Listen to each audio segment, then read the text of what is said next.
first of all, good morning, everybody who is joining our live. Again, I will add a swipe up after this so we can get more email addresses and you can get in on the recap if you miss them throughout the week. But we'll do Monday, Wednesday, Friday, 10:30 our time, Eastern Standard Time. There we go. Okay, the first one is from our very own Carrie over at Conjugate, and she would like to know, is it recommended to like fully lift to failure on max effort days? All right, so that's a good question. The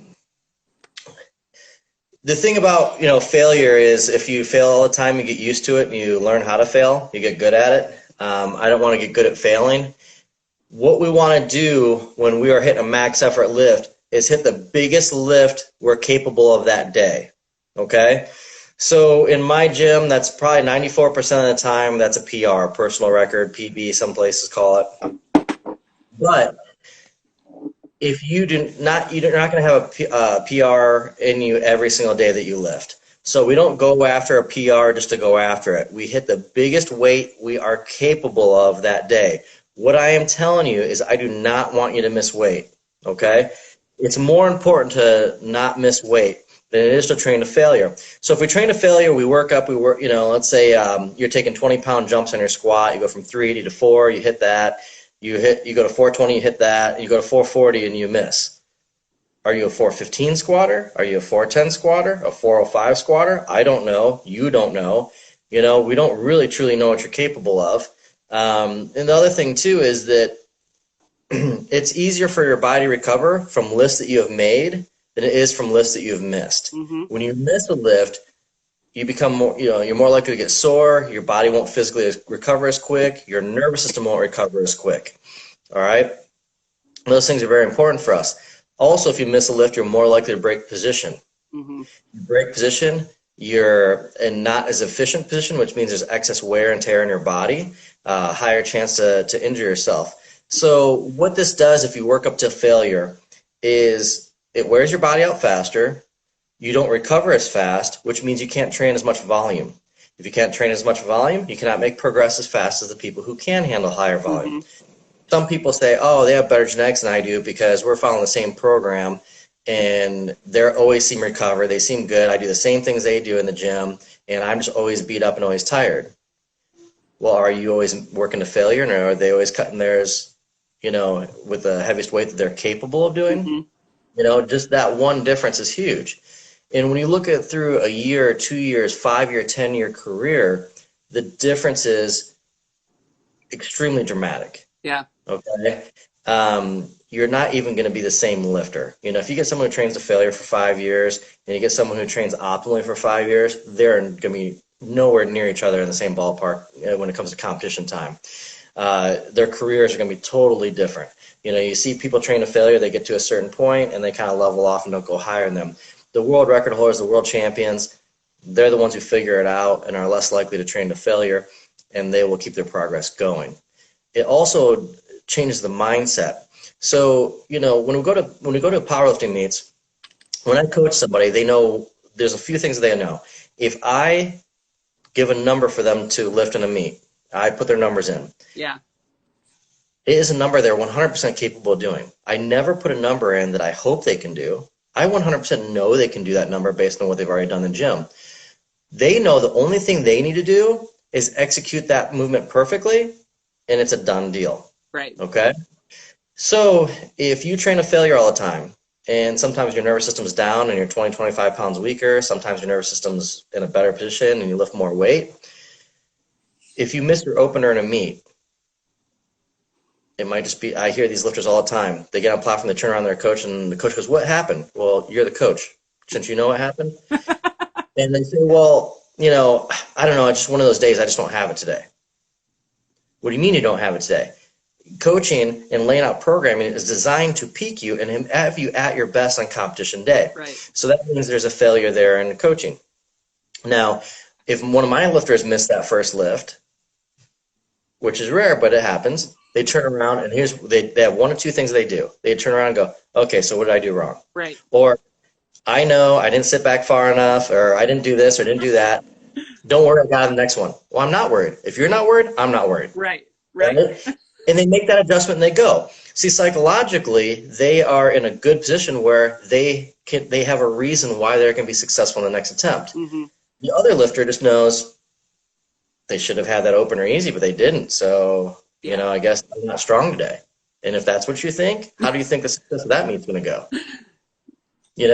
Like we talked about before, that's why part of why we rotate exercise so much. When I was younger, before I knew what I was doing in training, I would get stronger 5 pounds a week for 3, 4, 5 weeks in bench, and all of a sudden 25, 30-pound drop. Mm-hmm. And I didn't get weaker in that 1 week. My nervous system just degraded to protect me from myself, right? Right. So these lifters might have set up their training improperly, or they trained to failure, and they haven't fully recovered. Now their nervous system is degraded, and they don't know when their nervous system is going to be peaked and when it's not going to be peaked, because they don't follow any type of training that makes sure that it is peaked at all times. We're peaked at all times, and one of the things that gets us there is not just following the programming, but following it correctly, following it optimally. We don't lift minimally, we don't lift maximally, we lift optimally. Optimally is the biggest weight available to you that day. It also, spend years training like this, and you'll really fully understand what you're capable of and when. You'll really know your body very well. Yeah. So if someone, let's jump back over to like the CrossFit side of things. So say we're getting ready to max out on a squat. We know that we like just barely made that last lift that we did. At that point, should we kind of turn it off and just say this was good for today? Or because there are a lot of us that are like, we're going for it. We're just going for it. But then the next lift, we execute it properly. Is it because we ultimately knew deep down inside what we did wrong and then we corrected it and just, If I barely, let's put it this way, if I barely make a lift and I wanted one more, I would have had to make a mistake in technique for me to take the next one. Okay. And if it's a mistake in technique that I made that is not common, not normal, that I 100% believe I can fix, then I will take that attempt potentially. If the person is not consistent with their mental state or not consistent with technique, I will call it at that hard lift and move on, because they can take that energy saved and they can put it into their accessory movements or into their WOD or whatever they do later. But sometimes you need a psychological win for somebody who's consistent, but maybe they don't have the headspace right yet. Right.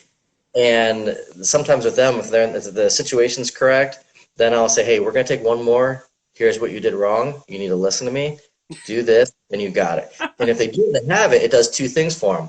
It empowers them to do something perfectly, and it also lets them know as a coach that I'm someone they can trust. Right. And if I'm going to coach you, I need you to trust me, which means that I need to give you reasons to trust me.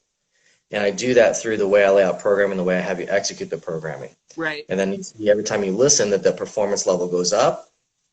And that builds a good bond between a coach and a lifter, which will lead to success in the future in meets too. So there are times I will have them push for that. It just has to be the right situation, Yeah, right on. All right. So next, can the repetition method be used as a solo workout or primarily as a recovery workout? Okay, so when we're looking at the repetition method, it's used for quite a few things. Can you use it for a solo workout? Yeah, we would do that on what we call a special exercise day. So for us, we have 2 days. If we train 6 days a week, so if you want to be the best in the world, right? Or if you have the ability to train 6 days a week and you can recover from 6 days a week of training, we'll have 2 special exercise days. One is a lower body and one is an upper body day. Those days are driven by our special exercises, right? Our repetition method. We don't do maxes. We don't do dynamic. We're not doing many like compound movements. A lot of it's single joint movements. You can fully recover in 24 hours from a single joint movement, as well as you're not handling as much weight on your body, so your nervous system won't get the negative effects from a heavy compound movement, say like a squat and a deadlift. So we for sure can do a repetition method on its own. We can do that. That is not a problem. The rep schemes that we use, like again, it's dependent on what are we trying to accomplish. Are we trying to increase muscle mass in areas? Are we trying to increase strength? As our body weight already high for our sport, and then we don't want to bring we don't want to increase muscle mass. What body part are we working on? Do we need strength, endurance? What do we need? So we can use our repetitions for that as well. So there's a lot that can be done with the repetition method. Now, if you want to get stronger, squat, bench, deadlift, Olympic lifts, things like that, we can't only do repetition method, right? Right. Like even strongman, if you're lifting heavy stones or heavy logs, doing repetitions for single joint movements aren't going to get you to be best in the world at that. But the combination of those compound movements with repetition will. But 100% you can do it by itself on its own as long as you know where you're putting it and why.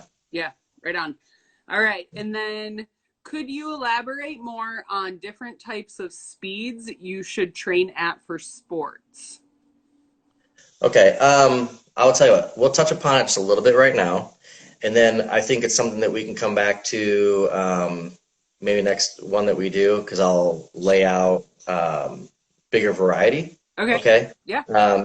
So we'll just use like powerlifting as an example. So typically we do speed strength, right?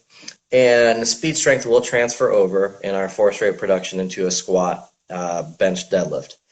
Now, when you are in the sport long enough and you're truly elite and you can stay very comfortable underneath very heavy loads that are near maximal weight for you, another speed that we want to get good at is strength speed, okay? So that is a little bit slower because if you watch the top lifters can grind weight out, they put themselves in an optimal position and they can produce force for a longer period of time than they need to because heavyweight moves slow.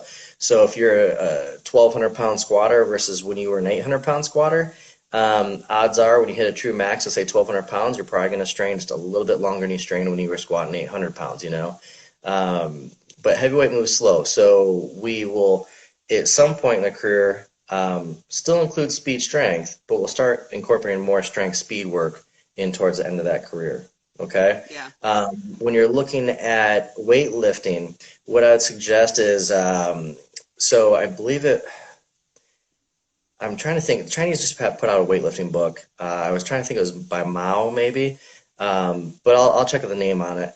And it what it does lay out really well is it lays out each phase of the lift and what the speeds are, right? Like one part of the lift is it can go up to 1.4 meters per second. Another part can be like usually averages 1 to 1.2, you know, and it breaks it down. So the biggest thing is there's so many sports to go into out there, right? That I'll try to put something together that covers the majority of sports that people would be familiar with and work with, and we can talk about that next time. But if you were, say, doing a weightlifting, that the Chinese book I was talking about, and I can take a picture of it, we can even post a picture of that book. Yeah.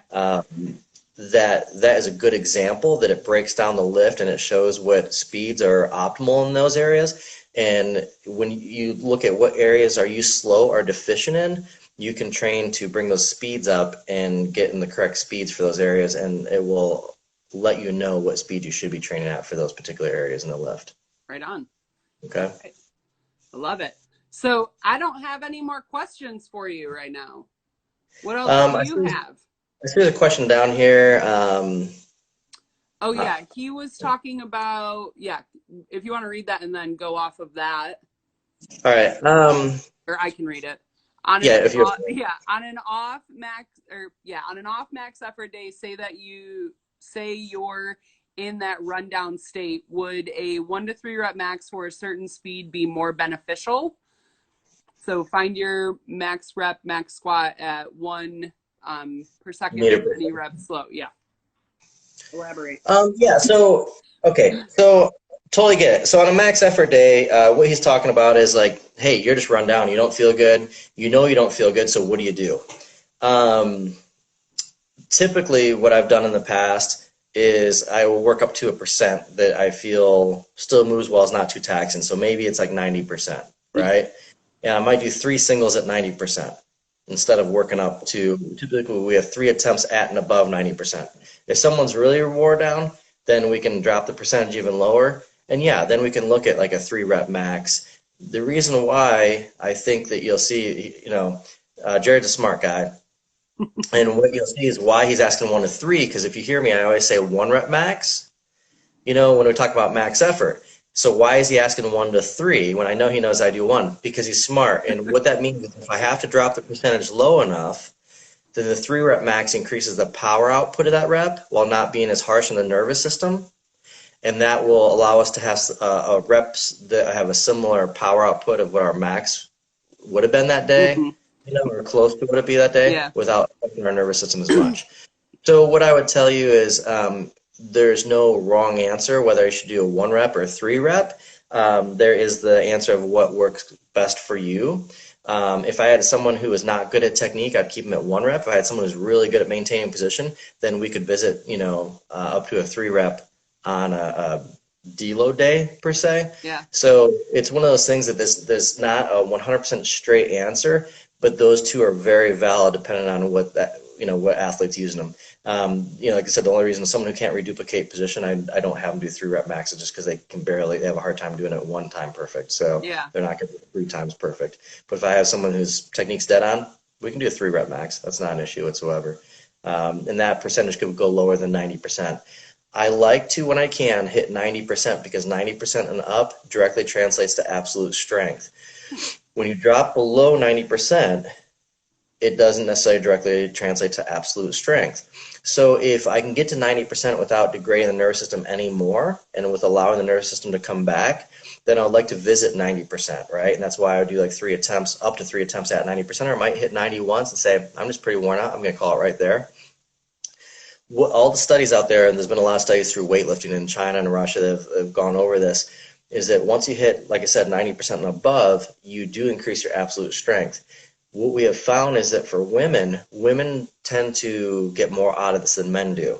So you can have women train, say, 90 to 95% for long periods of time and not work up to a 1-rep max and get more benefit than men would get out of it. Wow. Okay? So men will still get a benefit, but women will get a higher benefit out of it. Ultimately, working up to a pure 1-rep max is what we want to do because, again, we adapt to the heaviest stress psychologically and physically. But realize that you can increase absolute strength without going 100%. It's just, in my mind, not 100% optimal. But when you're not at your best, nervous system-wise, energy-wise, or even in a great psychological state, then it's a good option to drop that weight. And if you can just get to 90% or so, you'll be in a good position. Yeah. What do you think that reasoning is behind women getting more out of it than men?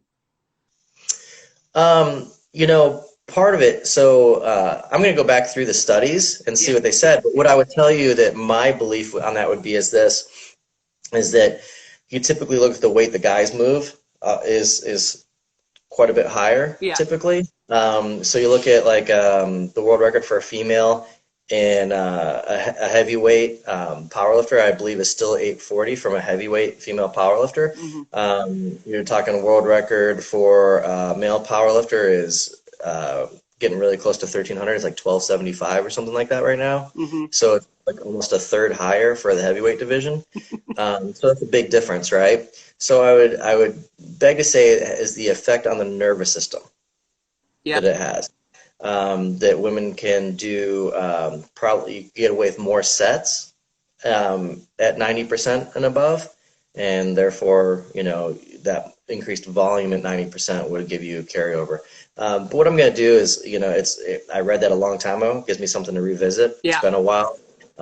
It's something that I thought about including in training. I looked at it, but I realized that a lot of mistakes people have is that they don't have the psychological state to stay underneath a 200 max and hit heavy weight. But when they're used to hitting a max all the time, it relaxes them on that.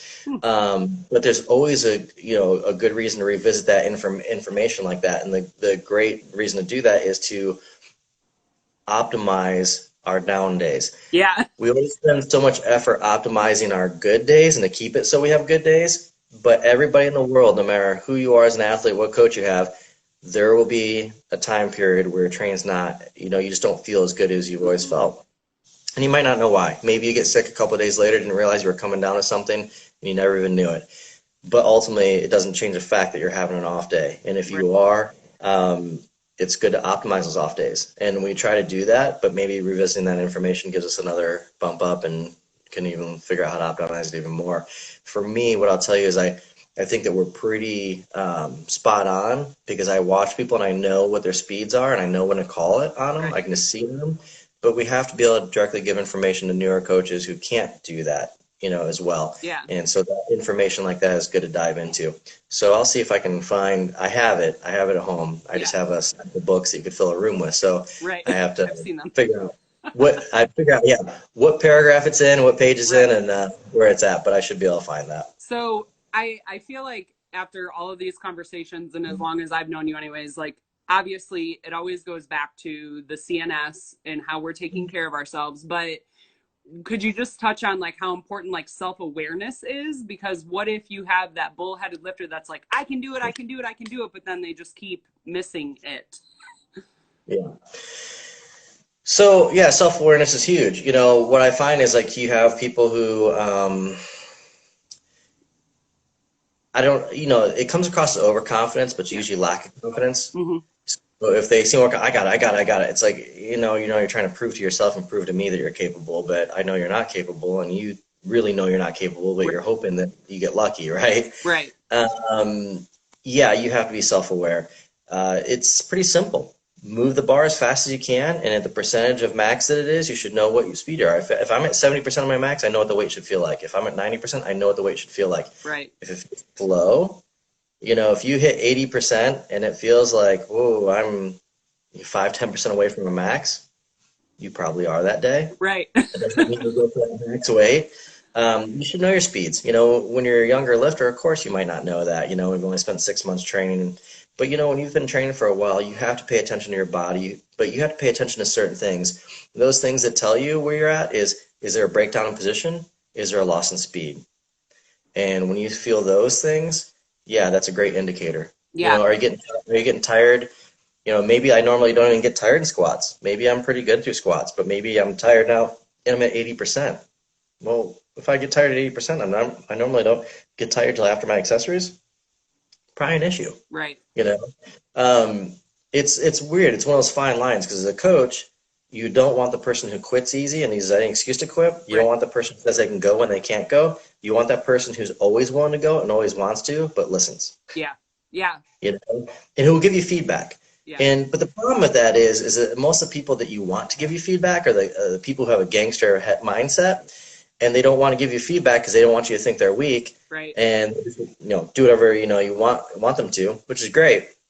And the people who want to give you feedback all the time are people who are trying to come up with ways to get you to back off of them and back down.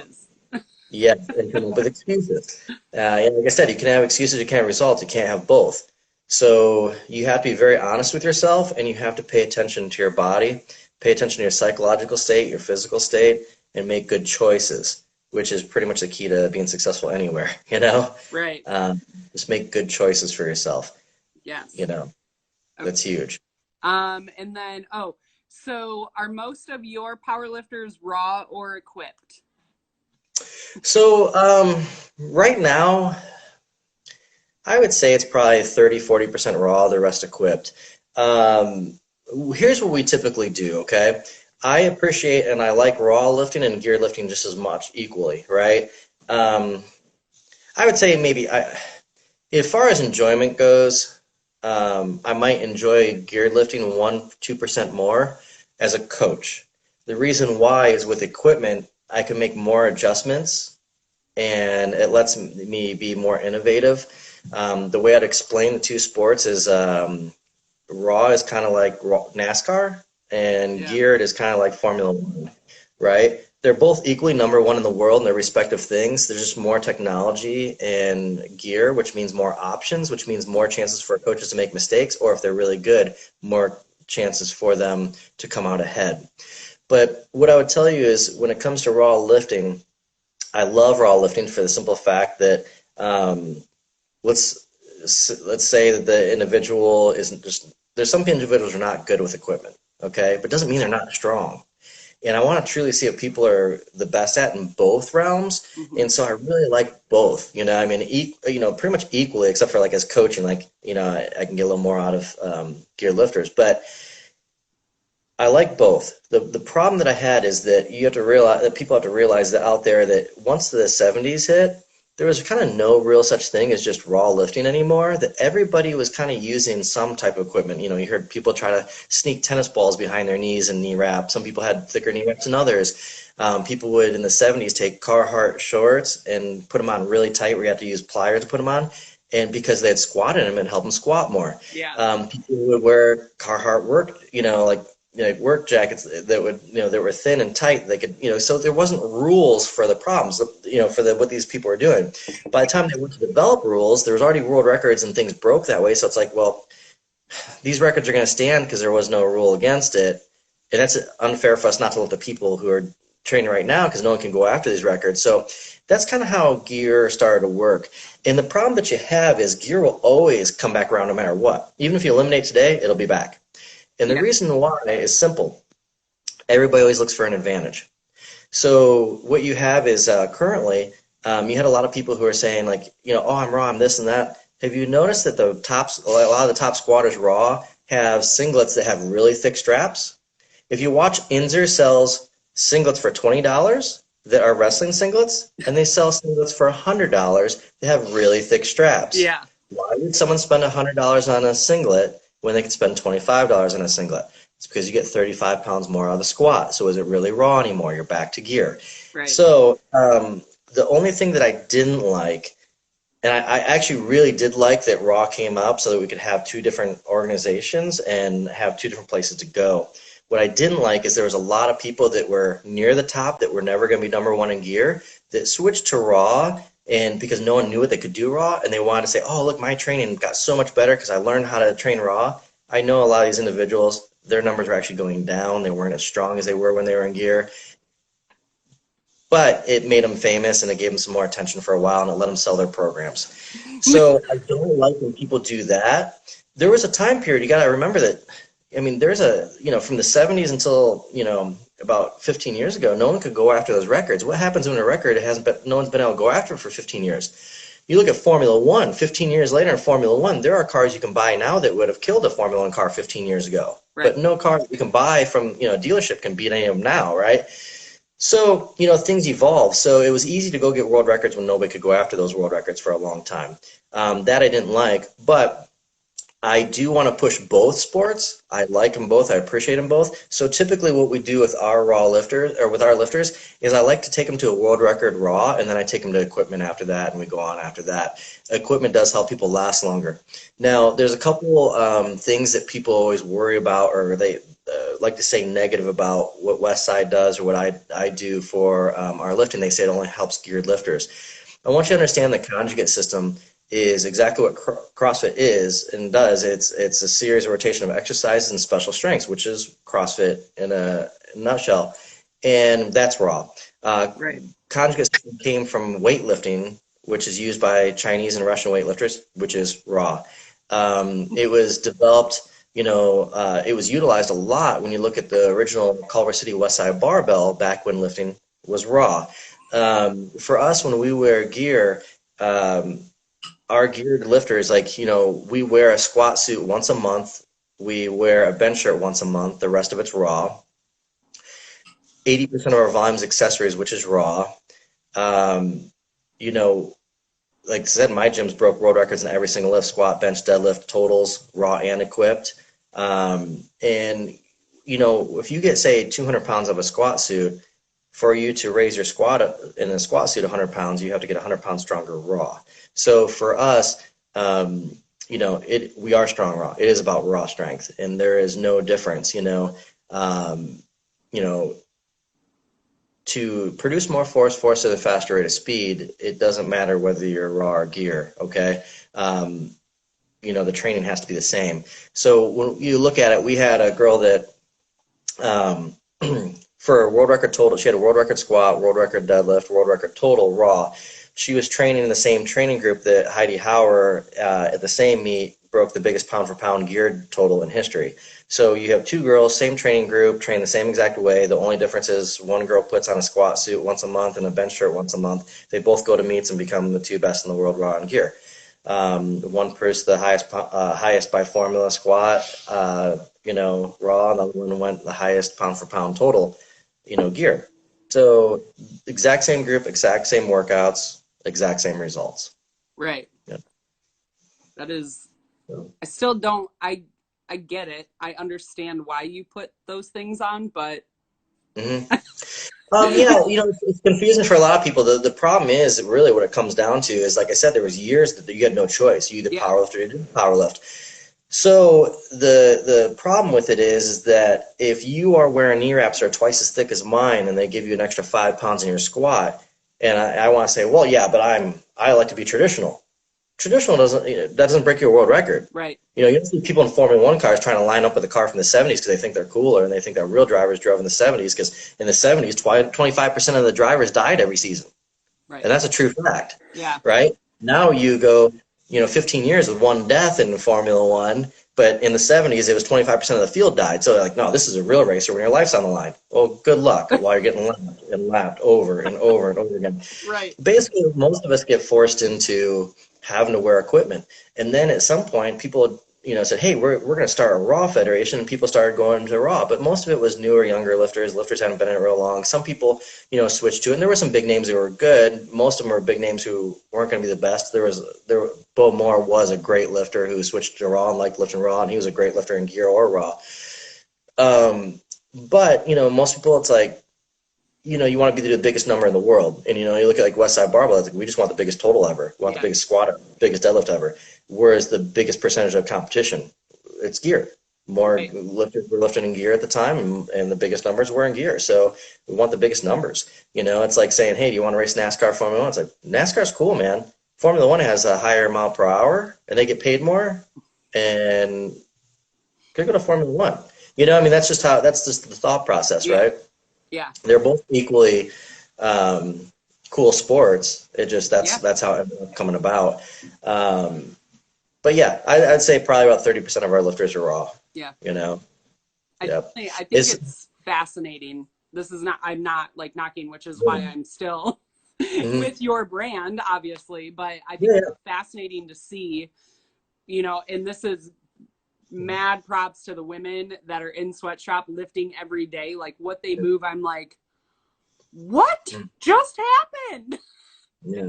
And a lot of them do. They just come in and they give it their all, and it's incredible. And mad props to the guys as well. But go well. The benefit of gear too is longevity, and I think that a lot of power lifters that say you spend this time in your gear, and then you're saying you think you have 2-3 years left in your career, and this Raw federation comes around. It's like, yeah, my body's beat up. If I go to this Raw federation, I might not make it through a season. Right. Or I can stay in my gear and get 3 more years doing something I love to do. Yeah. And I think that's where you see some, like the girl I was talking about that was Raw, the powerlifter that was Raw. She has been recently working towards going geared.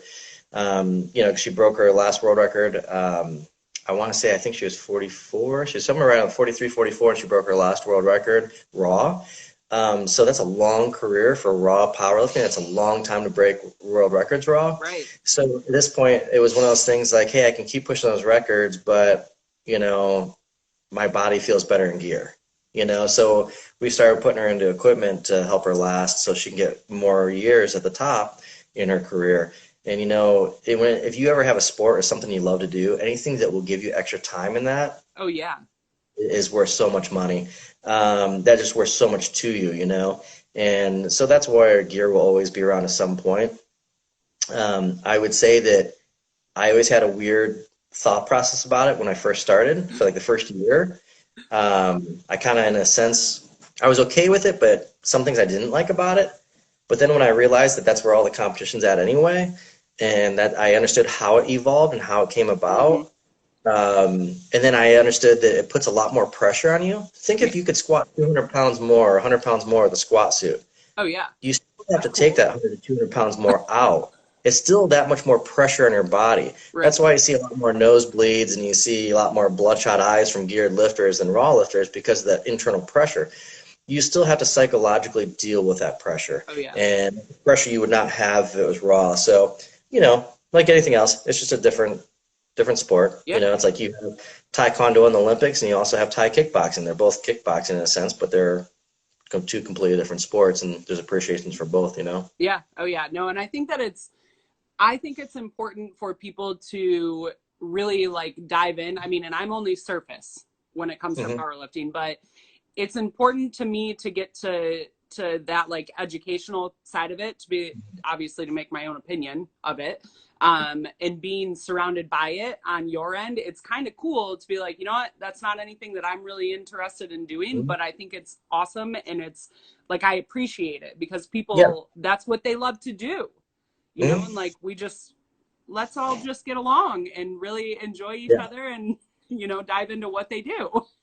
Well, and there's things like, so people wear like these lifting briefs, right?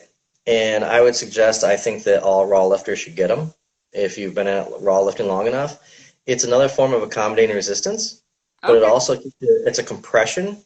So it compresses your hips. It keeps your hips nice and safe, and they Oh, feel nice. better. So what I'd say is like, yeah, you don't lift them all the time, but you might do like every other week. One week you lift to a max in your briefs, next week you don't.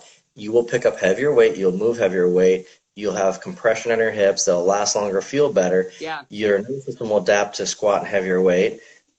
These are all good things. So I do think that I wouldn't say I wouldn't do a bench shirt, but I would do briefs. Yeah. I think that's great for raw lifters. And so just so I know what you're talking about, the briefs are the ones that like I've seen pictures of like the girls trying to like pull people out of them or They look like shorts. Right? They look like shorts that are just really, really tight. Think like a spandex short that's really thick, really, really tight. okay. That's what they look like. Okay. Now, you've seen like, I don't know, I'm not up on every year's worth of rules, but I know that there's quite a few years that you saw people wearing briefs at the CrossFit Games as well. They'd wear them underneath their shorts. Okay. Yeah. Now they would most of them. So okay, the movements that you would do in CrossFit aren't like powerlifting. Yeah. So the powerlifting briefs are going to be thicker and give you more, Okay. but the ones that they would use were thinner, allow you to move better. Something similar, strongman competitors use them too. They would allow you to move a little bit better. Wouldn't give you as much as say a squat, but it left you more mobility. So you could do like an Olympic lift or a squat or a deadlift. Okay. If you wanted to rep out, say heavy thrusters, you could wear them and it would help you with that. Okay. Okay. So people don't realize there is some form of variation of gear everywhere, right? Yeah. So even if you have a better pair of shoes than I do and we're running, but your shoes are the same brand, but this company, you're a sponsored athlete and they made you a 2-ounce lighter variation of the shoe that I'm wearing. We run a marathon and your shoes are 2 ounces lighter per shoe. That's an advantage. Yep. So, difference of I buy golf clubs off the shelf and then the pro has one designed specifically the carbon fibers laid for the way they swing and their power and their speed. There's a difference, and there always is, Yeah. So Right. that's why I think people need to appreciate every sport, because you could say at the CrossFit Games, what if they wore groove briefs? What if they did? As long as it's allowed by the rules, and if everybody out there is using them, you're still seeing the best athletes. If they take them off and you don't wear any, they're still going to beat you. Okay? Yeah. Because if you could beat them, you would be there and you'd be wearing groove briefs too. Right. So that's just how it works. You know. Right on. All right. Well, do you have anything else to say? Oh, questions, man. Give me some fun questions. Today was actually a cool day. There's a couple things that, I can dive deeper and bring to you guys, which that makes me happy. I like having to go back into things and looking at different studies and things I haven't read in a while. That's a good thing. That almost never happens. So thank you. It's going down that rabbit hole. Yeah. Which I get lost in. Right? I get lost in often. So, all right. Well, we will be back on Wednesday. So, cool. We'll see you guys Wednesday. I'll talk to you before then, though, Shane. So, bye. Cool. Bye.